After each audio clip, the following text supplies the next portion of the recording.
Morning, Zach. How's it going? I personally am feeling a little weird myself. I just woke up from an awful nap. Every once in a while, I experience this condition called sleep paralysis. What happens is when you're trying to go to sleep or when you're waking up, your body undergoes muscle atonia, which is when you lose muscle tone in an effort for your body to try and still itself while you're going to sleep. What happens is every once in a while your sleep cycles will overlap so that you'll still be awake mentally while your body is trying to go to sleep. Mostly it happens to me when I'm in the car traveling trying to sleep, but every once in a while it happens when I'm actually in my bed, and it's kind of frightening, the experience of being able to see with your eyes and be awake mentally but not be able to move a muscle of your body. But it's done now, and here I am in a practice room um, doing this. In response to the whole textbooks thing, as far as textbooks go, I've had a pretty mixed experience here. I will point out um, some of my favorites, which just so happen to be this for the same class. The first one is Alex Ross's The Rest is Noise, which is one of those books that wasn't exactly written to be a textbook. It's actually just a mainstream book. You can get it at Barnes& and Noble anywhere, um, and it's very critically acclaimed. It's essentially the story of music, primarily classical music, during the 20th century, going all the way from Mahler to minimalism. It's written by Alex Ross, who is the music critic for The New Yorker, so he has some writing chops. Alex Ross has a knack for finding the juiciest stories that naturally happen. As someone who is a fiction writer, I absolutely love it when history works out like a story. My other favorite textbook is from the same class about music literature in the 20th and 21st centuries is the Norton Anthology of Western Music, which this is the third volume, also of 20th century music.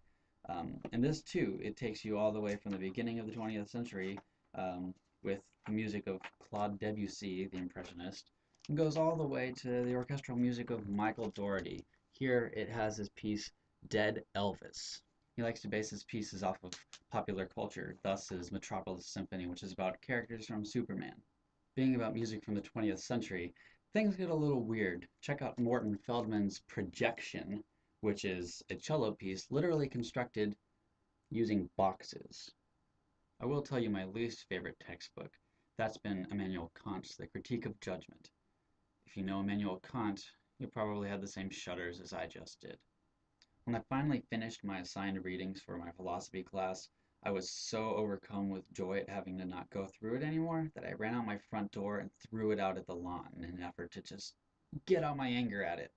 Sort of broke some of the book off of its spine, and now it's covered in grass stains. And I would show it to you, but it's one of those things where I never thought I would need the textbook again, so I actually just got rid of it a week ago. Of course, I could be showing it now, but that's the way it works.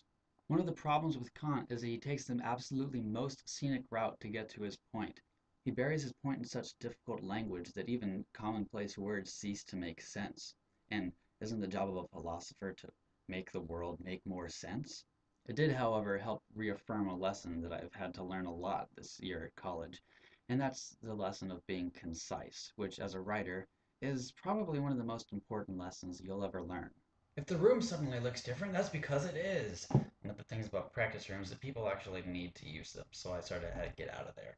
Anyways, as a poet, I'm historically a bit overly verbose and poetic with my prose, and that's a bit of a problem sometimes. There's a time and a place for being poetic, and as a writer, we have to know when that is. One of the reasons I love F. Scott Fitzgerald as an author is that he knows how to balance. He has lots of really poetic passages, but they never get in the way of his prose. One thing that writing papers with word limits here at college has taught me is that I need to be able to know when I have to cut back on my language. When I go over the word limit, the first things to get cut are my poetic passages, and that's not a bad thing. You want your writing to be beautiful and artistic and interesting, but you also want it to be interesting. You don't want to lose the interest of your readers. And covering up your meaning with lots of flowery words is not going to help your meaning come through. One of the most important things we need as writers is balance, and that's something that goes for lots of aspects of fiction. I won't get into too many technical details now because this post is already a bit long as it is. But the takeaway message is know when to use poetry and know when to use prose. There are two ways of saying something. One is a little bit longer but more pretty, and the other is a little bit shorter but gets your point across more directly, take this path. There will always be a middle ground where your language will still be really interesting, but you get your point across better than you would have.